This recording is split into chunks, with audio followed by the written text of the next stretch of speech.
So I'm really happy that finally we're going to actually have like a real video on this and an explanation, because of the fact that if you've ever come to my streams or asked me before, you know I don't believe in EOMM, and I never did believe it. There's a lot of very easy reasons to explain their matchmaking system and why things are the way that they are. And as for why I've never believed in EOMM, I thought it was always pretty simple, you know? EOMM supposedly is a system that's designed to keep you addicted, but Marvel Rivals has lost a ton of players over the course of, you know, since its release. And it's not by any means dying. There's still plenty of players playing the game, but clearly not an addicting game, right? It's not that addicting. You know, as for also people having the excuses of just like, well, what explains, you know, the fact that I can go on massive win streaks and massive loss streaks, you know, and they're going to say that's too unusual, right? But they're also going to say, oh, but if I flip a coin, heads or tails, it's never going to happen heads, heads, heads over and over again. It's like, that's true. But playing a video game on a team-based game is not flipping a coin. That's entirely not the same thing. You have impact on each individual game. There are things that you can do that change the outcome of the match, either in a positive way or in a negative way. And it would be strange if there weren't win streaks and loss streaks, because I went on a massive loss streak, you know, the other day, and then I went on a massive win streak, and then today it's a checkered board. You know, sometimes that's just what happens.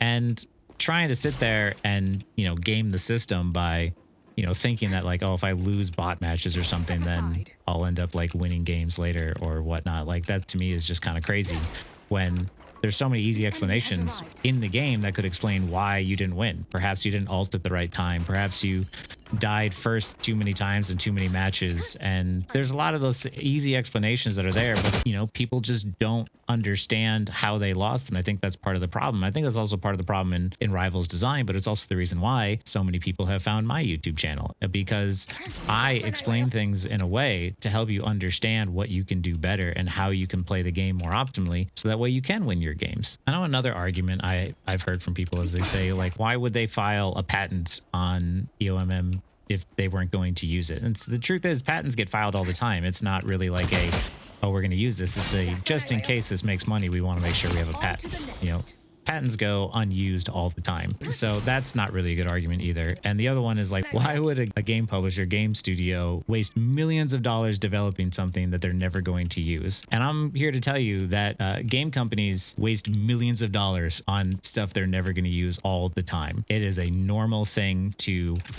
make something and make a bunch of something and then just completely close down a studio and it's gone forever. Like that's just what happens. Like it is no surprise to me that, you know, they're going to make something and not end up using it, right? And even then, it doesn't necessarily mean that just because they made it for some other game in the past doesn't mean they're using it for this game here. A lot of times people at game studios want to make their own original thing. You know, some people find ways that when they start a company or start a new project, they're like, well, I can think of other ways to make this better. I can think of other ways to improve this. So sometimes each studio wants to do their own way, right? So it doesn't make any sense to me that just because they have it doesn't mean that they would try to apply it to this game. And I think what's really unfortunate about all of this is that just the belief, just the fact that there was this paper out there, you know, back in the day that, you know, they had written and did a presentation on it is now affecting their game today. And simply the belief in EOMM, I think, has made players play more poorly than before.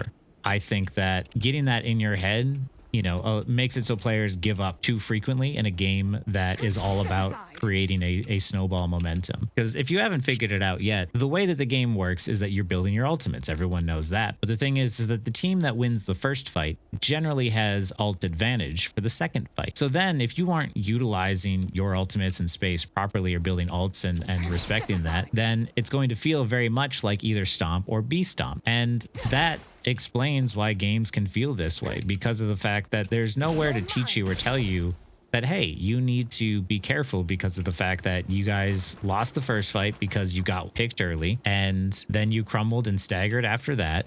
And then you gave them ult advantage and it felt like you couldn't ever get your bearings. And I think that just the misunderstanding of how these games work has fueled more belief into this EOMM sort of business. And then it's just made players, unfortunately, lose games that were absolutely winnable. You know, I think that a lot of people, if they're tuning in to regulars to my streams, they're going to see that I come back from a lot of games that people wanted to surrender, games that people think are total losses. Like I have one up on my YouTube channel. You know, I've got probably a couple up there of games where people wanted to forfeit early. And I said, no, we just need to try and regain that momentum, because just the same as they snowballed against us, we can snowball against them. It's just a matter of playing smart. I think that that is, unfortunately, even just the ability to surrender and EOMM has really held players back, and not just in terms of improving, but even just winning games that were absolutely winnable, just because of the fact that they just gave up too soon. Another thing that really bothers me is YouTube content about EOMM, because of the fact that, well, NetEase is clearly not making money off of it. YouTubers definitely are. Because of the fact that YouTube doesn't pay you to tell you the truth. It pays you to get people's attention. And what gets people's attention are controversial topics. And as someone who's relatively new to YouTube themselves, I see how very easy it is to fall into making very low effort, quick content to get yourself paid, because you don't get paid for how good a video is. You get paid just for people watching. And since you don't know exactly how much money each video is going to make you, you just should put out as much content as possible. So YouTubers are essentially incentivized to keep stoking conspiracies, either to validate people's feelings one way or another. And I think that's a really disappointing part, is that while I personally am against doing anything like that, not every YouTuber is. And I think that unfortunately some YouTube content out there ultimately did a disservice to a lot of people in terms of ruining the experience of a very fun game for them. And truth is, I think more people would rather search videos validating their feelings on the matchmaking rather than search on how they can improve and how they can get better. Because most of my content is all about how to improve at the game. And it doesn't do very well most of the time. I get a few thousand views at best. And you want to know something? I'm okay with that. Because even though it's not going to make me as much money as doing controversial clickbait content, I'll be able to rest easier at night knowing I'm not feeding more into toxic conspiracies. So then I guess you might be wondering, like, okay, well, why does the matchmaking feel so poor? Why does it feel so unbalanced? And I think the reasons that it's as bad as it is sometimes, or feels as bad as it is the staring us right in the face. We don't have placement matches, right? I have a friend who got me into this game, and he stopped playing for a couple of seasons. He went from GM down to diamond and then down to gold or bronze, something like that. And so when he came back to the game and we wanted to play together, we couldn't. We weren't nearly in the same rank at all. And because of it, he had to play his way through bronze.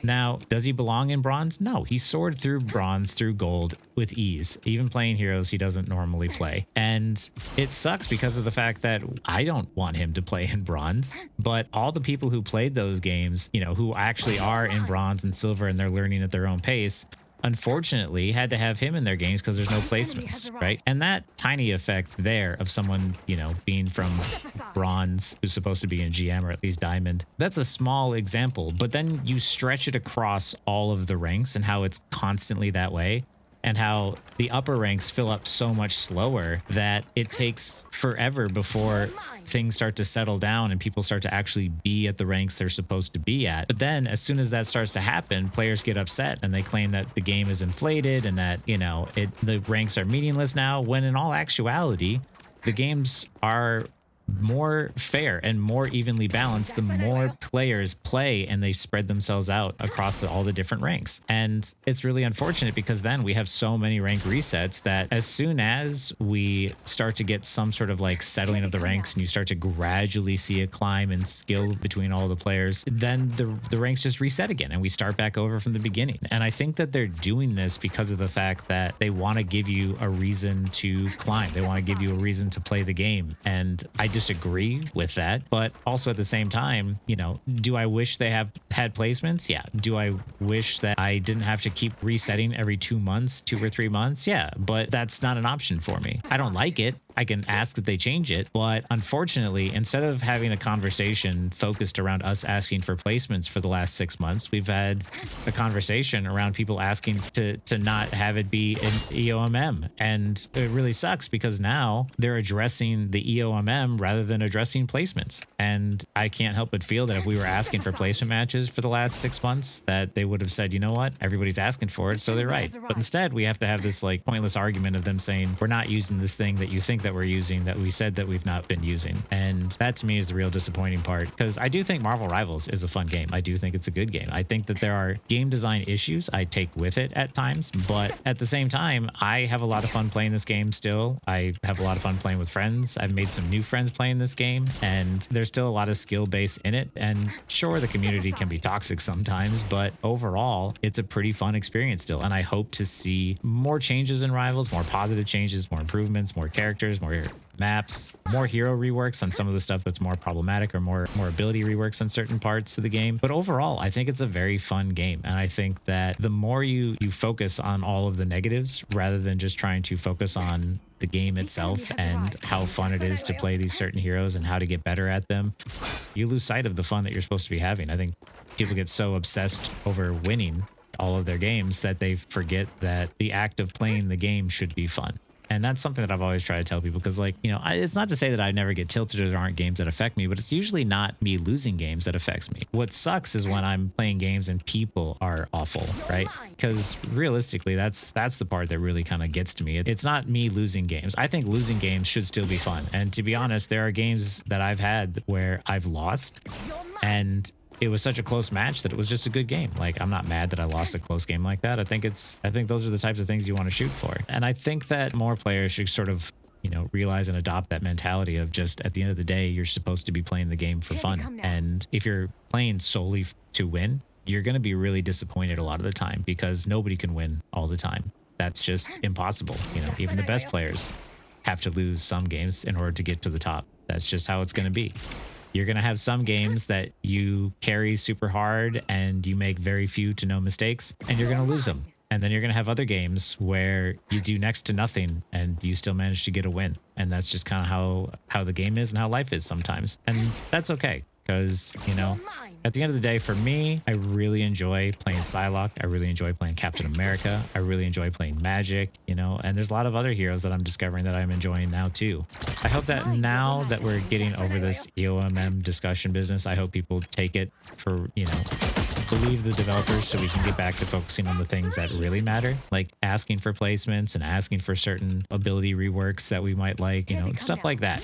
Because having a discussion about we want them to prove something that to them isn't there is, to me, wasted time. I still think Marvel Rivals is a great game. I still think it's a lot of fun. And I hope that other people come back to the game realizing that the EOMM stuff wasn't true, and that there is possibility for players to learn and improve and to get better. And I hope that, you know, maybe people find my channel and they realize how many slight adjustments, tweaks they could make to just their positioning alone would change how many more games that they end up winning. Because it's unfortunate, but it really is just that simple. This game doesn't feel any different than Overwatch. It doesn't feel any different than any other PvP game I've been playing. I don't feel like my losses are forced. I don't feel like my wins aren't earned. It feels like every game that I lose, I legitimately understand why I lost. And to me, it's fine.